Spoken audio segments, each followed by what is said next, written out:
Ari khe kichimse kusukhai bithirok kusumani bisamise chakani hamui thango kemokhe chapana hamniya hai 500-600 bai kyang local ni bithi chamani ma dogani naita kai ke saikna juna kusumani bwtui ani kusumani hingkai kongra bo kwrwi kulum bo kwrwi hingke tei kaisa mar bo kusukya 10 minute 30 minute kunufru gonta kaisa kai tongo kusukya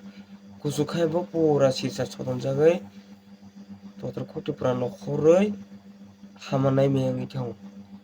amsukhe wngkha gana bagui tini ang doctor thangkha hospital o chamsa hospital o ta tei sorry naijakha sorry naka di kwcharo current thangrwkha.